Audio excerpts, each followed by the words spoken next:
நடுத்தரமான வயதில் ஞானம் அடையக்கூடிய ஒரு அமைப்பும் இவங்களுக்கு உண்டு.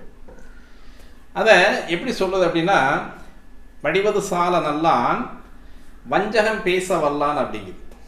வடிவது சால நல்லான் அப்படின்னா வடிவத்தில் வந்து அருமையான ஒரு எடுப்பான ஆள் அப்படின்னு சொல்லலாம். வடிவது சால நல்லான் வஞ்சகம் பேச வல்லான்.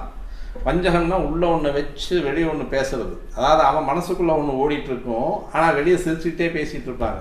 கழுத்து அறுக்கிறதுன்னு சொல்கிறாங்க இல்லையா, அது மாதிரியான ஒரு வஞ்சகம் உள்ள நிறைந்த மனது அப்படின்றது வந்து மேசராசிக்கு இயல்பான குணம்.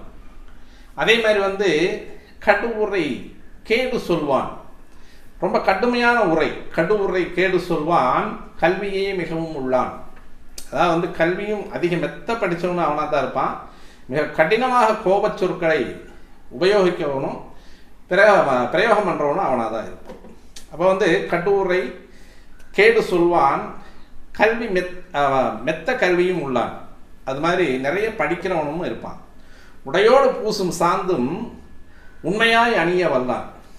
அதாவது வந்து இப்போதைய நவீனத்தில் வந்து காஸ்மெட்டிக் ஐட்டத்தில் வந்து நிறைய ஸ்ப்ரே போட்டுக்கிறோம் இல்லையா, பாடி ஸ்ப்ரே போட்டுக்கிறோம், சென்டெல்லாம் போட்டுக்கிறோம். அது மாதிரியான அமைப்புகளில் ட்ரெஸ்ஸு போடும் பொழுதே அந்த வாசனை திரவியங்களோடு தான் அந்த உடை அலங்காரம் அப்படின்றது கண்டிப்பாக இருக்கும். உடையோடு பூசும் சாந்தும் உண்மையில் அணிய வல்லான் அடைவயது ஞானம் ஒத்து. அதாவது அடைவயது ஞானம் மெத்த அசுபதி மேடத்தானே அப்படின்னு சொல்லணும்.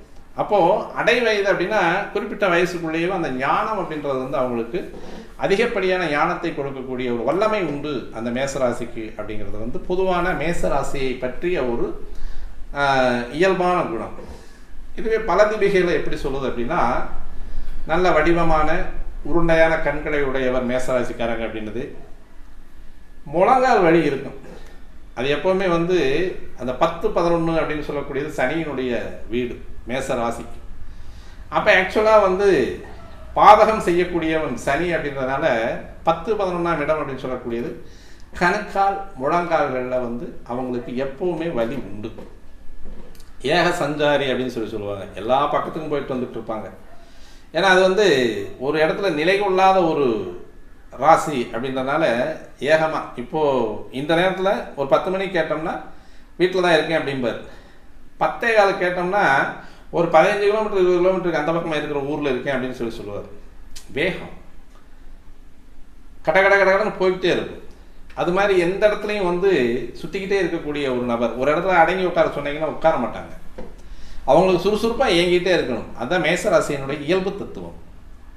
அடுத்து பார்த்தோம் அப்படின்னா இவங்களுக்கு